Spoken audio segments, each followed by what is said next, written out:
Assalamualaikum warahmatullahi wabarakatuh. Perkenalkan, nama saya Andini Permata Dewi dari kelas 11/4.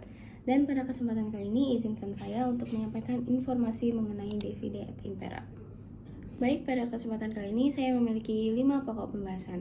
Yang pertama ada pengertian, yang kedua ada konsep, yang ketiga ada asal-usul, yang keempat ada dampak, dan yang kelima ada contoh upaya dari Divide et Impera ini sendiri. Yang pertama ada pengertian.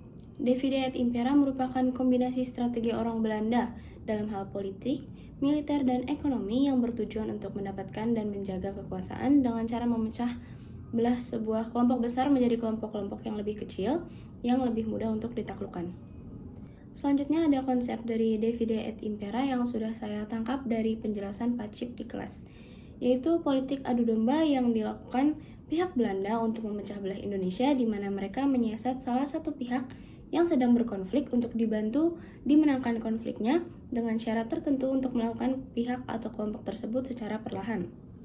Salah satu politik Divide et Impera yang pernah Pak Cip jelaskan di kelas yaitu di mana misalnya terdapat konflik antara dua belah pihak untuk memperebutkan kekuasaan selanjutnya, di mana biasanya penerus seorang raja merupakan seorang anak laki-laki.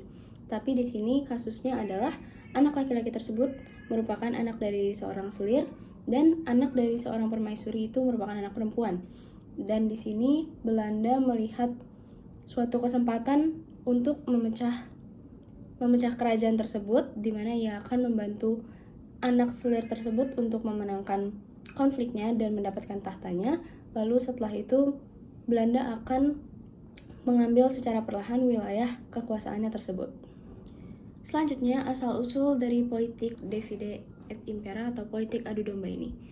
Politik adu domba dijadikan kebiasaan oleh VOC dalam hal politik, militer, dan ekonomi untuk melestarikan penjajahannya di Indonesia.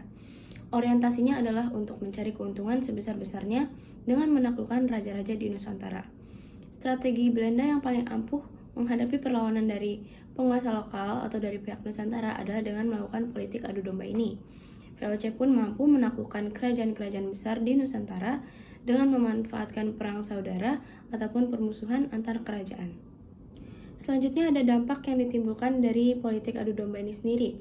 Yang pertama, ada pemecahan masyarakat, di mana kelompok-kelompok yang sebelumnya bersatu dapat terpecah menjadi faksi-faksi yang saling bersaingan. Yang kedua, ada konflik dan ketegangan.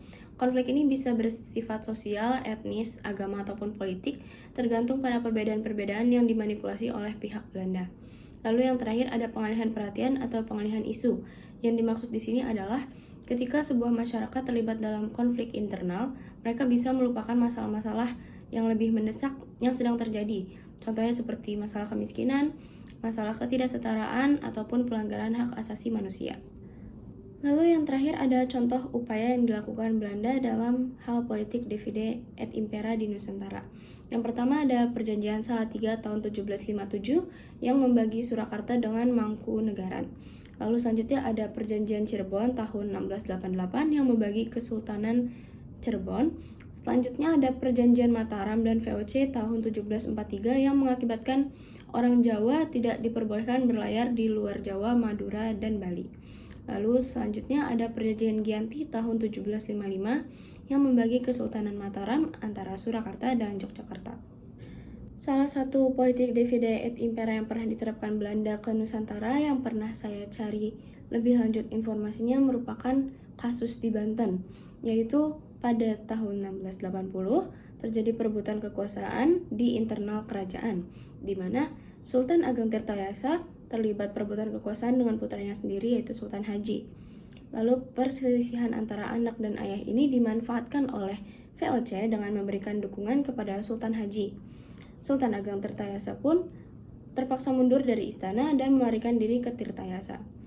Lalu pada 28 Desember tahun 1682 dikisahkan bahwa wilayah Tirtayasa berhasil dikuasai oleh Sultan Haji yang mendapatkan dukungan dari VOC.